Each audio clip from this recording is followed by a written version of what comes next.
Hello friends, welcome to JEE analyser. आज के इस वीडियो में हम लोग देखेंगे क्विक रिवीजन ऑफ जीओसी।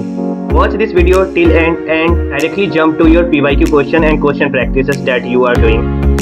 इस वीडियो के डिस्क्रिप्शन में आप लोग को आज की वीडियो का पीडीएफ भी मिल जाएगा, बट मेरा सजेशन होगा जो आप लोग वीडियो को पूरा देखें, क्योंकि इस वीडियो में मैंने कुछ short tricks and short form का यूज़ किया है जो कि शायद आप लोग को समझ ना आए। चलिए शुरू करते हैं पहले टॉपिक से, जो कि है inductive effect, minus I and plus I. Plus I हम पहले पढ़ेंगे क्योंकि उसमें तीन बातें बस ध्यान रखनी है, बाकी जितने भी होंगे वो माइनस आई होंगे। प्लस आई में isotope of hydrogen, alkyl group and anionic species, इन तीनों को छोड़ के जो बच गए वो माइनस आई शो करेगा। प्लस आई का काम होता है इलेक्ट्रॉन क्लाउड का डोनेट करना जिस भी कार्बन चेन पे जुड़ा होगा। माइनस आई का ऑर्डर ये है NF3 NR3 NH3 NO2 cyanide, aldehyde, ketone, carboxylic, fluorine, chlorine, bromine, iodine, OR, OH, alkyne, benzene, alkene, hydrogen. इनका काम होता है इलेक्ट्रॉन क्लाउड को खींचना जिस भी सब्स्टिट्यूट पे अटेस्टेड होंगे। चलिए एक एग्जांपल से समझते हैं। तो बेंजीन रिंग है, उसके ऊपर लगा हुआ है NO2 कौन सा ग्रुप है? माइनस आई शो करता है, यहाँ पे हम लोग देखे हैं। अब है बेंजीन रिंग किससे अटैच्ड है? C double bond O minus. ये क्या करता है? प्लस आई शो करता है, क्योंकि यहाँ पे हम लोग देखे हैं एनायनिक स्पीसीज हो। ठीक है, तो इसका काम रहेगा NO2 अपने तरफ इलेक्ट्रॉन क्लाउड को खींच लेगा, और C double bond O minus plus I show करता है, इसीलिए ये इलेक्ट्रॉन क्लाउड डोनेट करेगा जिस भी सब्स्टिट्यूट से अटैच्ड होगा। Plus I and minus I तभी शो होगा यदि इलेक्ट्रोनेगेटिविटी का डिफरेंस होगा। Inductive effect is inversely proportional to distance बढ़ते जाएगा, इंडक्टिव इफेक्ट का इफेक्ट कम होते जाएगा। अब देखते हैं हम स्टेबिलिटी ऑर्डर को। तो ये अल्केन पे नेगेटिव चार्ज, एल्कीन पे, अल्काइन पे नेगेटिव चार्ज ज़्यादा स्टेबल होता है, क्योंकि यदि यहाँ हाइड्रोजन लगा दे तो हाइड्रोजन मोर एसिडिक होता है, वो निकल जाता है तो नेगेटिव चार्ज स्टेबल आ जाएगा। तो ऐसे स्टेबिलिटी ऑर्डर ये रह जाएगा। स्टेबिलिटी बढ़ता तभी है यदि चार्जेस कम हो। तो यहाँ पे नेगेटिव चार्ज है, electron with drawing group, 3 chlorine लगा हुआ है, माइनस आई इफेक्ट शो करेगा, इलेक्ट्रॉन अपने तरफ खींचेगा। यहाँ पे 3 लोग अपने तरफ खींचेंगे, यहाँ 2 लोग, यहाँ 1 लोग, तो ये ज़्यादा स्टेबलाइज करेगा। अब ये क्वेश्चंस है जो आप खुद से ट्राई करो, एक नोट करके ये बातें ध्यान रखिएगा। DNP that is distance number power rule. कभी भी प्लस आई माइनस आई का यदि देखेंगे ग्रुप पे अटेस्टेड जो लोग होंगे, डिस्टेंस उनका सेम होगा तो फिर नंबर को प्रीफर करेंगे। सेम नंबर ऑफ प्लस आई या माइनस आई लग रहा है तो पावर देखेंगे कौन ज़्यादा पावरफुल है। जैसे कि 2 ग्रुप हम लोग के साथ रहे, जैसे ये एक एग्जांपल है, बेंजीन के ऊपर NO2 लगा हुआ है, यहाँ बेंजीन के ऊपर CN लगा हुआ है। तो अभी हम देखें NO2 जो होता है वो ज़्यादा पावर माइनस आई अच्छा लगाता है एज़ कम्पेयर टू CN, तो इंडक्टिव इफेक्ट इसका ज़्यादा हो जाएगा इसके कंपेयर में। ब्रेड्स रूल बोलता है in case of cyclic less than 8 member ring तो bridge head can not attend planarity. मतलब ब्रिज हेड कौन सा हुआ? ये पोजीशन, ये इसको कहते हैं ब्रिज हेड, ये कभी भी sp2 नहीं होना चाहिए। अब बात करते हैं रेजोनेंस के बारे में। एवरी रेजोनेटिंग स्ट्रक्चर कंट्रीब्यूट करता है अपने ब्रिड स्ट्रक्चर में, बट जो ज़्यादा स्टेबल होगा वो ज़्यादा कंट्रीब्यूट करेगा। टोटल चार्ज हमेशा कंजर्व होता है जितने भी हम रेजोनेटिंग स्ट्रक्चर बनाते जाएंगे। उस थर्ड पॉइंट है मोर resonance energy more is the stability. Resonance energy आगे हम लोग पढ़ते हैं। कंडीशंस है कुछ रेजोनेंस होने के लिए, तो पहला प्लेनर हो या पार्सली प्लेनर हो, दूसरा कंजुगेट सिस्टम हो, कंटिन्यूअस p ऑर्बिटल, तीसरा p orbital should be parallel. जैसे CH2 पे के ऊपर पॉजिटिव चार्ज है, ये कुछ एग्जाम्पल लिखे हैं जो आप शायद स्किप कर दोगे, तो यहाँ बैक बॉन्डिंग के कारण हो जाएगा, डबल बॉन्ड आ जाएगा। बट यदि फ्लोरीन लगा रहा है तो यहाँ पे नो रेजोनेंस होगा, क्यों? तो कोई भी d ऑर्बिटल प्रेजेंट है ही नहीं। अब मोस्ट इंपॉर्टेंट टॉपिक की बात करें जो जीओसी में क्वेश्चन हर साल पूछा जाता है, इस ऑर्डर को प्लीज़ यही प्रीफर कीजिएगा ऑर्डर, क्योंकि इससे आपके सारे क्वेश्चन बन जाएंगे, एक बार चेक कर सकते हैं PYQ। Stability of RS means resonating structure, तो मिनिमम चार्ज होने चाहिए, कोई भी कंपाउंड पे मिनिमम चार्ज हो तो वो ज़्यादा स्टेबल होगा। Maximum number of pi bond होना चाहिए। नेगेटिव चार्ज इलेक्ट्रोनेगेटिव वाले लोग पे होने चाहिए। Unlike charges must be near but not adjacent. जो पॉजिटिव एंड नेगेटिव चार्ज होंगे वो पास तो होने चाहिए बट एक दूसरे से चिपके नहीं होने चाहिए। एंड 5वां बात इंडक्टिव इफेक्ट का। तो चलिए कुछ क्वेश्चंस देखते हैं, जैसे कंपेयर करते हैं stability of RS।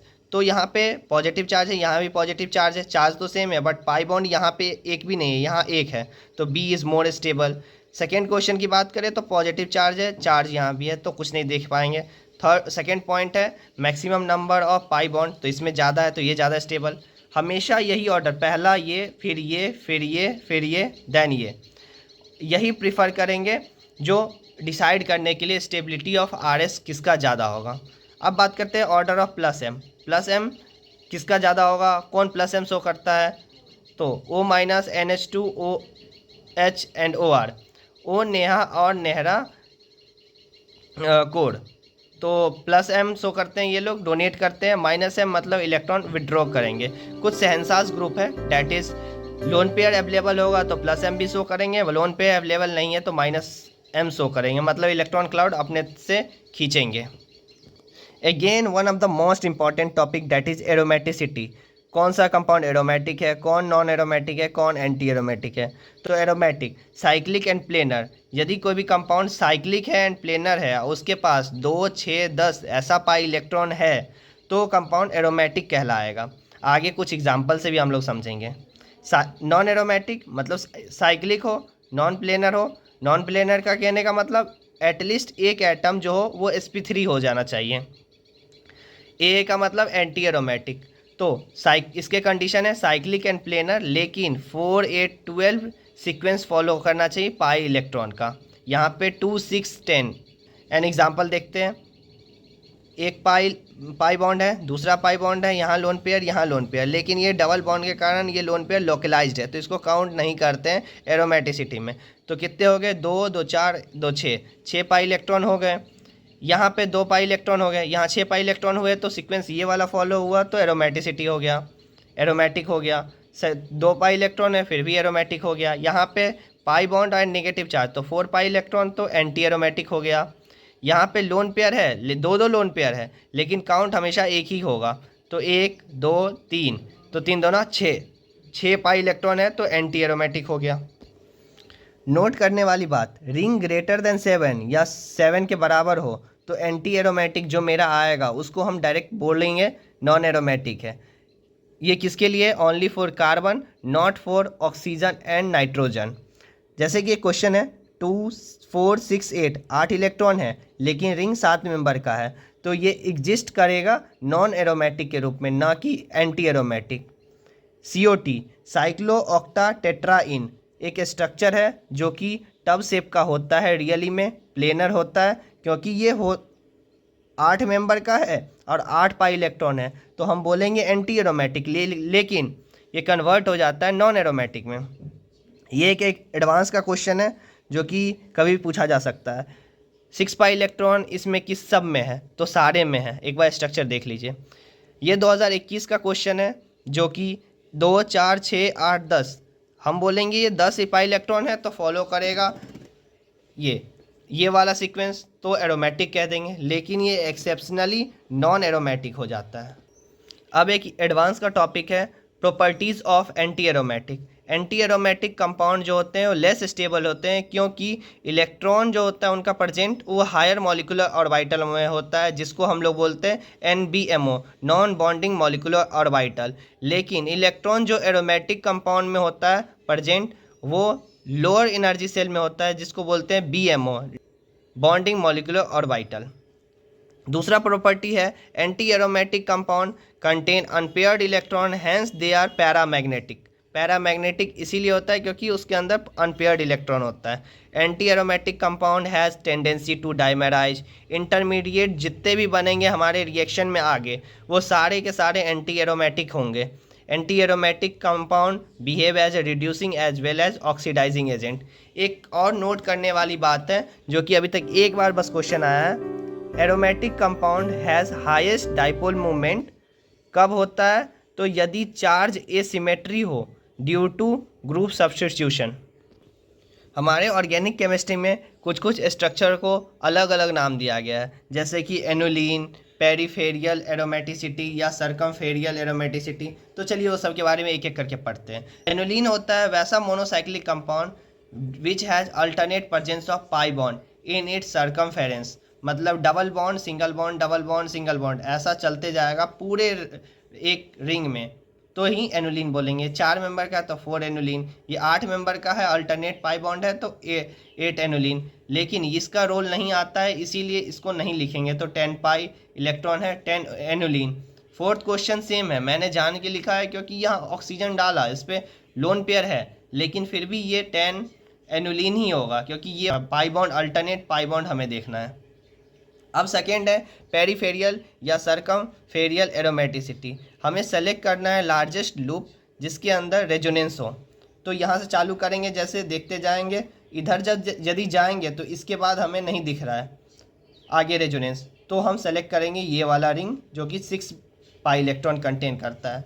Second example है इसका, इसमें पूरे रिंग में, दोनों रिंग में हमें कंप्लीट रेजोनेंस दिख रहा है तो 10 पाई इलेक्ट्रॉन। यहाँ पे पेरीफेरियल हमें देखना है तो बीच वाले का कोई रोल नहीं आएगा, इसलिए 14 पाई इलेक्ट्रॉन 1 2 3 4 5 6 7। फोर्थ क्वेश्चन है ट्रोफोलिनियम कार्बोकेटायन। ये जो है यहाँ पे पॉजिटिव चार्ज है, double bond double bond double bond, तो 6 पाई इलेक्ट्रॉन, तो ये एरोमेटिक हो जाएगा। ये क्वेश्चन पूछा जा चुका है। आगे है क्वाजी एरोमेटिक किसे कहते हैं? Those compound which are aromatic in their polar form. First में एग्जांपल है, जैसे कि हमें ना इसमें ऐसे पाई बॉन्ड को तोड़ना है जिससे दोनों रिंग एरोमेटिक बन जाए। तो यदि पाई बॉन्ड को हम ऊपर की तरफ तोड़े तो यहाँ पे नेगेटिव चार्ज जाएगा, यहाँ पॉजिटिव चार्ज, तो 6 पाई इलेक्ट्रॉन हो जाएगा ऊपर वाला, नीचे वाला भी 6 पाई इलेक्ट्रॉन, तो ये एरोमेटिक हो जाएगा। हमें दोनों रिंग को एक साथ एरोमेटिक करने हैं, ऐसे हमें तोड़ना है। यदि नीचे हम तोड़ रहे हैं तो फिर यहाँ पे नेगेटिव यहाँ पे पॉजिटिव, तो 4 पाई इलेक्ट्रॉन आ गया यहाँ पे, तो जैसे ही 4 पाई आ गया तो हम बोल देंगे ये एरोमेटिक है ही नहीं, एक साथ दोनों रिंग होना चाहिए। केस 2 है, यदि इलेक्ट्रोनेगेटिविटी हमें पूरे केमिस्ट्री में दिखेगा, ऑर्गेनिक केमिस्ट्री बोले या पूरे केमिस्ट्री में, तो हमेशा उसके तरफ ही नेगेटिव चार्ज जाता है, तो इसलिए बॉन्ड को ऊपर तोड़े, नेगेटिव चार्ज गया यहाँ पॉजिटिव, तो 2 पाई इलेक्ट्रॉन जो कि एरोमेटिक कहला दिया। यहाँ पे नेगेटिव चार्ज इधर गया, यहाँ पे पॉजिटिव चार्ज, तो प्लस है नहीं देखेंगे, यहाँ नेगेटिव चार्ज है 2 पाई इलेक्ट्रॉन, ये भी एरोमेटिक हो गया। अब बात करते हैं एजुलिन किसको कहते हैं। एजुलिन वैसे कंपाउंड को कहते हैं जिसमें 5 मेंबर हो और एक दूसरा जो रिंग हो वो 7 मेंबर का हो, तो ही एजुलिन कहेंगे। प्रॉपर्टीज ऑफ क्वाजी एरोमेटिक क्या होता है?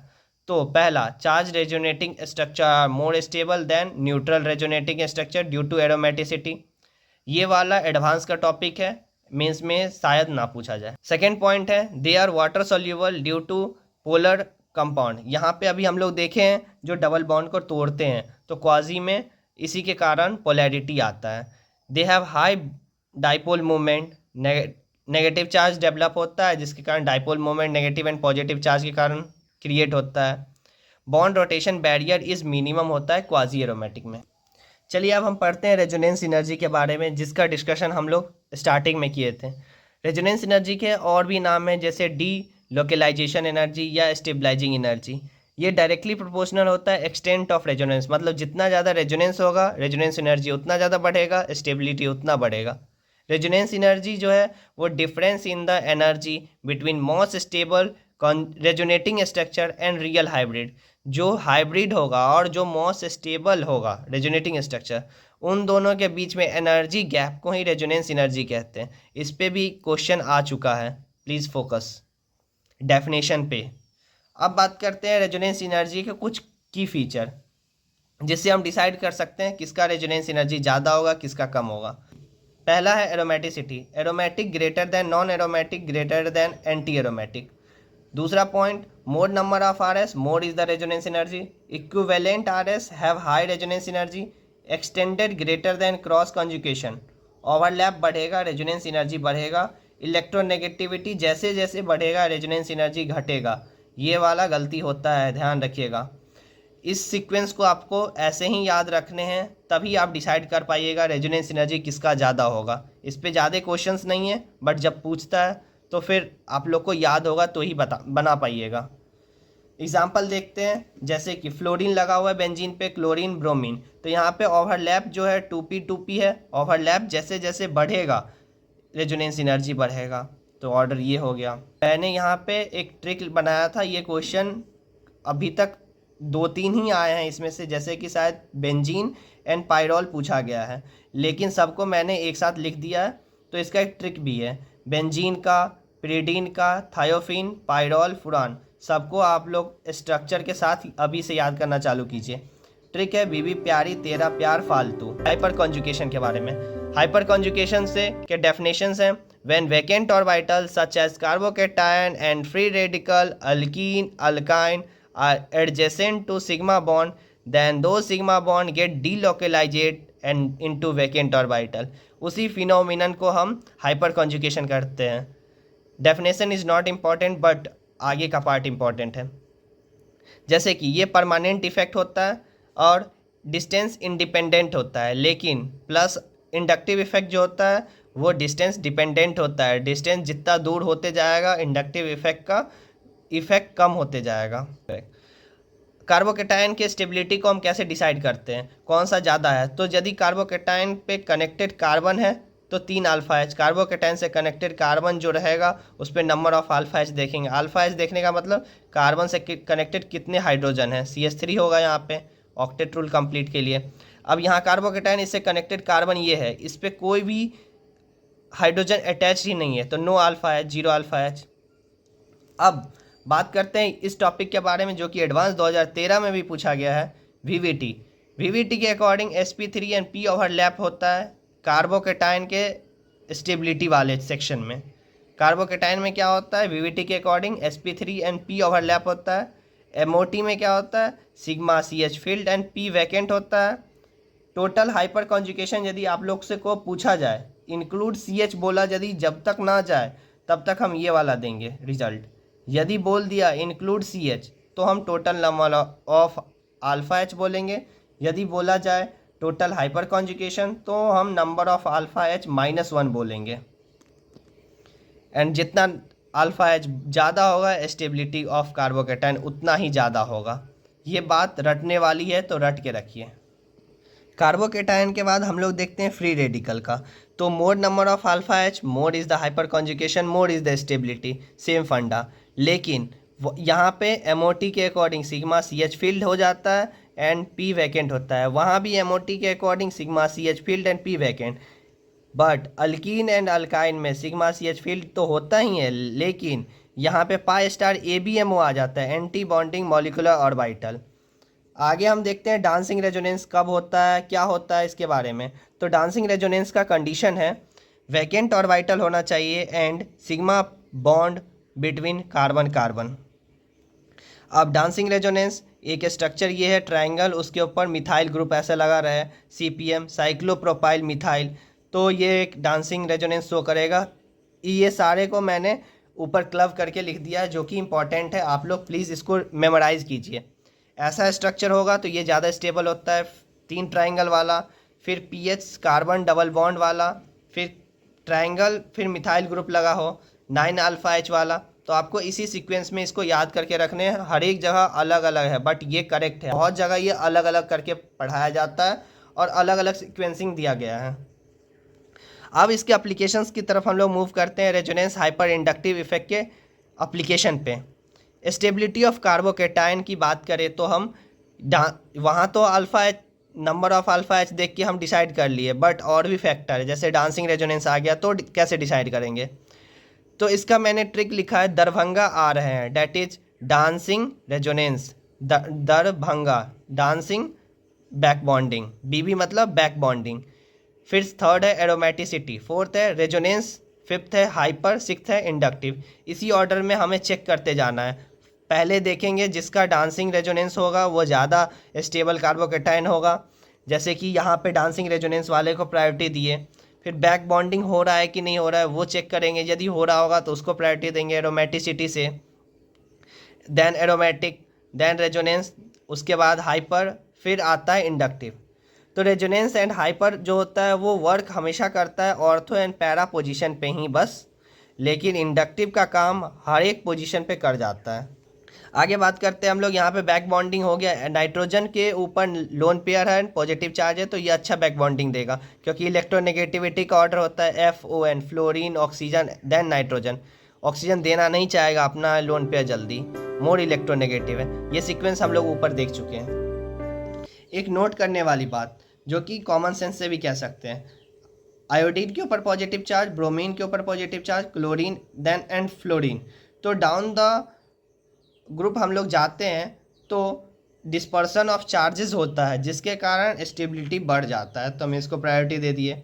यहाँ पे कार्बोकेटाइन लगा हुआ है लेकिन अल्काइल ग्रुप, मिथाइल ग्रुप यहाँ पे है, पैरा पे, मेटा पे एंड ऑर्थो पे, तो इंडक्टिव इफेक्ट यहाँ देखेंगे तो स्टेबिलिटी ये हो जाएगा।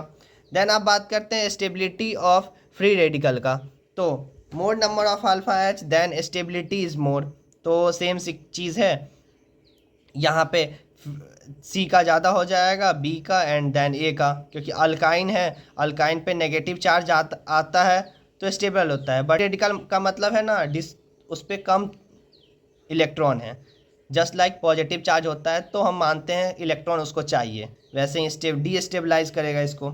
फिर आता है ये क्वेश्चन बहुत इंपॉर्टेंट है जो कि स्टेबिलिटी ऑफ एल्कीन है। स्टेबिलिटी ऑफ एल्कीन में ये क्वेश्चन बहुत बार पूछा गया है, अभी तक 6 अल्फा एच सब में है लेकिन ये वाला ज़्यादा स्टेबल है।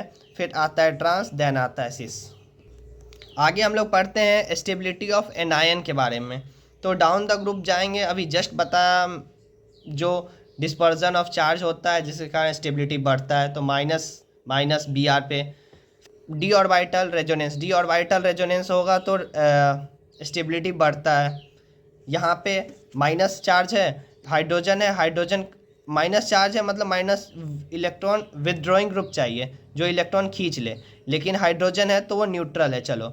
लेकिन यहाँ नेगेटिव चार्ज है, बट यहाँ पे मिथाइल ग्रुप है, यहाँ पे नेगेटिव चार्ज है और यहाँ पे मिथाइल ग्रुप है, तो ये क्या करेगा, डोनेट करेगा, जो कि अच्छा नहीं है, वो डीस्टेबलाइज करेगा, इसीलिए स्टेबिलिटी ए का। यहाँ पे तो लोन पेयर आ गया भाई, ये तो और देना चाहेगा, और नाइट्रोजन तो बोलता है ले ही लो मेरे से, ऐसे लोग हैं तो डीस्टेबलाइज ही कर रहे हैं ना नेगेटिव चार्ज को, और ऐसा लोग चाहिए था जो कि इससे खींचे इलेक्ट्रॉन क्लाउड, बट ये ऐसे लोग हैं जो कि इलेक्ट्रॉन क्लाउड दे ही रहे। अब सेकेंड पॉइंट है डाई कार्बोनिल जो होता है ज़्यादा स्टेबल होता है मोनोकार्बोनिल के, जैसे आप कुछ एग्जांपल भी देख सकते हो, कॉमन सेंस है बस। जो हाइड्रोजन डाई कार्बाइल है ज़्यादा स्टेबल होगा, लेकिन यहाँ पे देखिए हाइड्रोजन है, यहाँ हाइड्रोजन है, यहाँ हाइड्रोजन है, यहाँ CH3 है, तो CH3 का काम होता है इलेक्ट्रॉन क्लाउड डोनेट करने का, बट यहाँ पे तो इसको कम डोनेट नहीं चाहिए, इससे कोई ले ले, तो stability A B C D हो जाएगा। अब हम लोग पढ़ते हैं heat of hydrogenation. Heat of hydrogenation जो होता है दो चीज़ों पे डिपेंड करता है, पहला नंबर ऑफ पाई बॉन्ड कितने हैं, दूसरा पाई बॉन्ड यदि सेम है तो inversely proportional to stability of compound पे। ध्यान रहे यहाँ पे इन्वर्सली होता है स्टेबिलिटी ऑफ कंपाउंड के, दोनों में HOH में या HOC, that is heat of hydrogenation में हीट ऑफ कंबशन, दोनों में स्टेबिलिटी ऑफ कंपाउंड के इन्वर्सली प्रोपोर्शनल होता है, बट इसमें डिपेंड करता है directly proportional to number of pi bond, इसमें directly proportional to number of carbon atom. आपको कभी भी बॉन्ड स्ट्रेंथ के बारे में बोला जाए तो आप क्या कीजिए ना, जिस बॉन्ड का स्ट्रेंथ चाहिए उस बॉन्ड को होमोलेटिक क्लीवेज कीजिए और फ्री रेडिकल जो आया है उसका स्टेबिलिटी निकाले, और ऑर्डर को रिवर्स कर दे, वही बॉन्ड स्ट्रेंथ का ऑर्डर होगा। रिवर्स करना है वही होगा, जो जल्दी टूट जाएगा वो स्टेबल होगा ही नहीं। Most important topic and useful topic date is SIR effect पढ़ते हैं। कोई भी ग्रुप जो कि sp2 हो उसके ऑर्थो पोजीशन पे बल्कि ग्रुप लगा हो तो SIR होगा। SIR क्या करता है, रेजोनेंस को बंद कर देता है, यहाँ पे डेफिनेशन है आप लोग पढ़ सकते हैं। और कौन सा बल्कि ग्रुप नहीं होना चाहिए, जो कि है hydrogen, deuterium, tritium, OH, OR, NH2, fluorine, cyanide, इन सब को छोड़ के बाकी जितने ग्रुप हैं हमारे केमिस्ट्री में आप लोग के सिलेबस में वो सारे बल्कि ग्रुप में आते हैं, तो ये बस याद रख लीजिए, बाकी जो भी आए बल्कि ग्रुप कर दीजिएगा, sp2 होना चाहिए तो SIR हो जाएगा।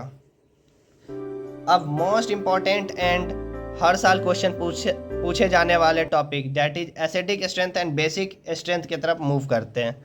एसिडिक स्ट्रेंथ में क्या होता है, हाइड्रोजन वहाँ से हटता है, मतलब यदि कोई भी कंपाउंड है AH, यहाँ से हाइड्रोजन हटेगा तो हाइड्रोजन पे प्लस चार्ज एंड A पे माइनस चार्ज, तो ये माइनस चार्ज आया, तो ऐसा ग्रुप चाहिए जो इससे इलेक्ट्रॉन क्लाउड खींच ले, ठीक है, मतलब इलेक्ट्रॉन विदड्रॉइंग ग्रुप चाहिए हमें, तो ही स्टेबिलिटी बढ़ेगा, ठीक है। तो एसिडिक स्ट्रेंथ डायरेक्टली प्रोपोर्शनल होता है स्टेबिलिटी ऑफ ए माइनस के, that is directly proportional to electron withdrawing group minus M या माइनस आई। जो डोनेट करेंगे उनके इन्वर्सली प्रोपोर्शनल होता है plus M hyper plus I show करने वाले। अब अभी कुछ देर पहले ही पढ़े हम लोग डिस्पर्जन ऑफ चार्ज पे, वहीं सेम चीज़ यहाँ पे factor affecting stability of A minus को जोड़ दिया गया है। जैसे HF है, HCl है, HBr, HI, इसमें से हाइड्रोजन हटेगा, डैट इज़ कॉन्जुगेट बेस जैसे ही बनाएंगे तो फ्लोरीन क्लोरीन ब्रोमीन आयोडीन बन गया। साइज तो बढ़ेगा, डिस्पर्जन ऑफ चार्ज भी बढ़ेगा, जिसके कारण स्टेबिलिटी बढ़ जाएगा, तो हम बोल देंगे एसिडिक स्ट्रेंथ बढ़ते जाएगा। तो HI ज़्यादा स्टेबल होगा, तो एसिडिक स्ट्रेंथ HI का सबसे ज़्यादा होगा, HF का सबसे कम। सेम पीरियड में हम लोग ये पढ़ रहे हैं on moving from left to right in periodic table electronegativity बढ़ता है, ठीक है। तो इलेक्ट्रोनेगेटिविटी जैसे ही बढ़ेगा स्टेबिलिटी बढ़ेगा, क्योंकि नेगेटिव चार्ज है वो मोर इलेक्ट्रोनेगेटिव लोगों पे जा रहा है, तो ऐसे स्टेबिलिटी बढ़ा और जिसके कारण एसिडिक स्ट्रेंथ भी बढ़ जाएगा। अब यहाँ पे आप लोग को ये सब जो लिखा हुआ है इसका डेटा याद नहीं रखना है, इसका शॉर्ट ट्रिक है जस्ट 2-3 पेज के बाद, वेट फॉर डैट। अब एक क्वेश्चन है, ये 2021 में भी पूछा गया था या 2016 में, acidic of carbon based stability of acidic strength based on carbon. जो कार्बन sp2 होंगे वो एरोमेटिक हो, उसका स्टेबिलिटी सबसे ज़्यादा होता है, देन कार्बन sp, फिर आता है carbon sp2 delocalise, then carbon sp2 localise, carbon sp3, carbon sp2 anti aromatic. इसको इसी सीक्वेंस में याद कीजिएगा, carbon sp2 aromatic, carbon sp, carbon sp2 delocalise, carbon sp2 localise, carbon sp3, then carbon sp2 anti aromatic. A का मतलब anti aromatic. अब कुछ note करके बातें याद रखिएगा, जल्दी क्वेश्चन हो जाएगा। इन case of ortho substituted benzoic acid acidic strength जो होता है वो मैक्सिमम होता है ड्यू टू SIR इफेक्ट। अभी जस्ट पढ़े SIR में क्या होता है, sp2 के ऑर्थो पोजीशन पे hydrogen deuterium tritium OH OR NH2 fluorine cyanide नहीं होना चाहिए, बाकी सारे लोग बल्कि ग्रुप होते हैं जो कि SIR दे देगा। अब सेकेंड पॉइंट है, यदि कोई भी conjugate base is stabilised by hydrogen bonding in then acidic strength increases. कोई भी पहले कंपाउंड था जिसमें हाइड्रोजन रिमूव करने के बाद वो हाइड्रोजन बॉन्डिंग कर रहा हो तो वहाँ पे एसिडिक स्ट्रेंथ बढ़ जाएगा। चलिए अब हम देखते हैं बेसिक स्ट्रेंथ में। बेसिक स्ट्रेंथ में क्या होगा, जो वहाँ पे H+ तो हटता था, यहाँ पे H+ हटता था तो माइनस चार्ज आता था, इलेक्ट्रॉन खींचने वाले लोग चाहिए, बट यहाँ पे देने वाले चाहिए। Plus M plus I and hyper के डायरेक्टली प्रोपोर्शनल होगा एंड इन्वर्सली होगा minus M minus I। Factor affecting basic strength, तो इलेक्ट्रोनेगेटिविटी जैसे बढ़ेगा बेसिक स्ट्रेंथ घटेगा, लेकिन एसिडिक स्ट्रेंथ बढ़ता है।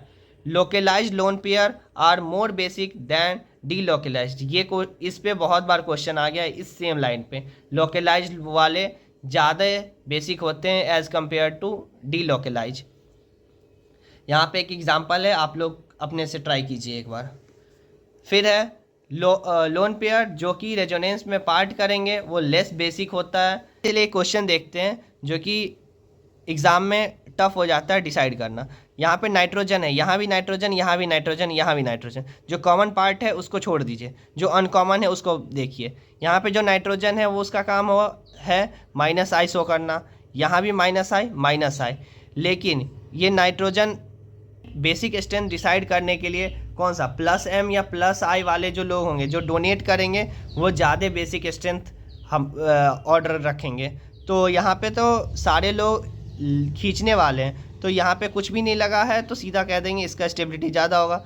यहाँ पे इंडक्टिव इफेक्ट में ये पास में इंडक्टिव इफेक्ट जो होता है वो डिस्टेंस डिपेंडेंट होता है, ये बहुत दूर है तो इसका वैल्यू कम होगा खींचने का, तो ये ज़्यादा स्टेबलाइज करेगा B-C-D। चलिए अब हम देखते हैं नाइट्रोजीनस बेस के बारे में। नाइट्रोजीनस बेस को हम लोग 5 अलग अलग कैटेगरी में डिवाइड कर दिए हैं। पहला एलिफेटिक, यदि R का वैल्यू जो होगा वो मिथाइल होगा तो बेसिक स्ट्रेंथ का ऑर्डर पहले 2 डिग्री, फिर 1 डिग्री, फिर 3 डिग्री, फिर NH3 हम लिखेंगे। यदि मिथाइल की जगह इथाइल हमको बोल दिया गया या इथाइल लिख दिया गया नाइट्रोजन एलिफेटिक अमाइन में, तो वहाँ पे 2 डिग्री एंड 1 वाला पीछे चला जाएगा, 3 वाला आगे। जैसे ऐसे इसको ऐसे याद रख सकते हो, ज़्यादा लोग तो ज़्यादा वाला आगे, ठीक है। यदि कुछ भी आप लोग को आर के बारे में बताया नहीं गया तो हम लोग गैसियस फेज मानेंगे और वहाँ पे हो जाता है 3 डिग्री, 2 डिग्री, 1 डिग्री, NH3। ये हो जाता है हमें बेसिक स्ट्रेंथ का ऑर्डर। आगे आप देखते हैं एरोमेटिक अमाइंस, सेकेंड कैटेगरी है जिसमें केस 1 है।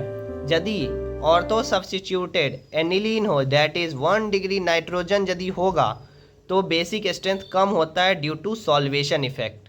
लेकिन SIR इफेक्ट के कारण बेसिक स्ट्रेंथ भी बढ़ता है, एसिडिक स्ट्रेंथ भी बढ़ता है।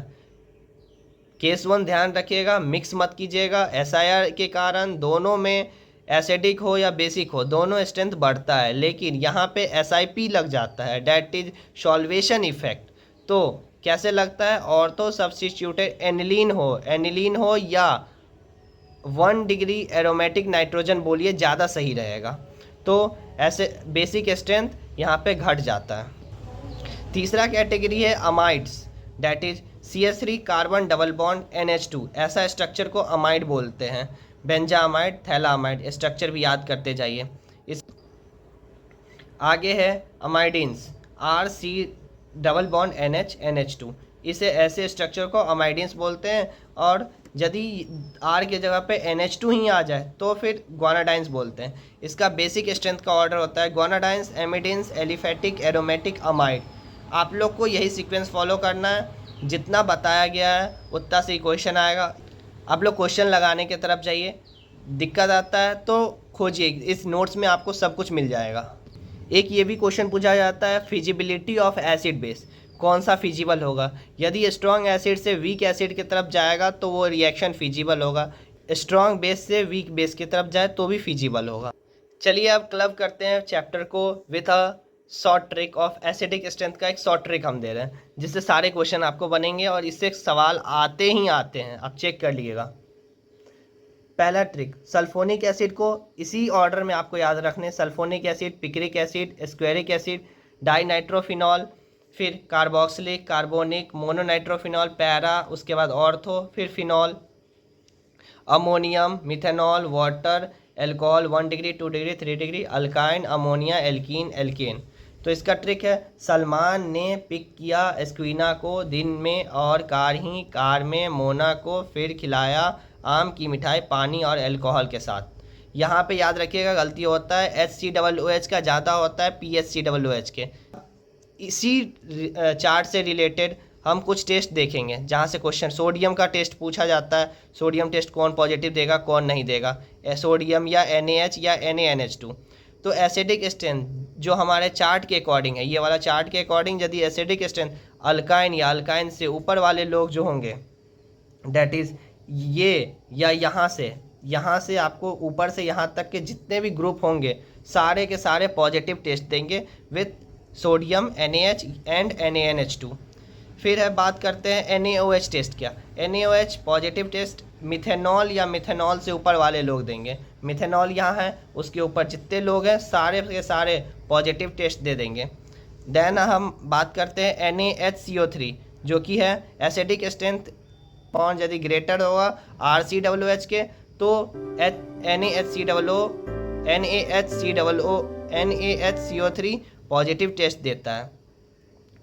Thank you for visiting JEE analyser. Wish you all the best and मिलते हैं नई वीडियो के साथ। तब तक के लिए please like, subscribe and share the video.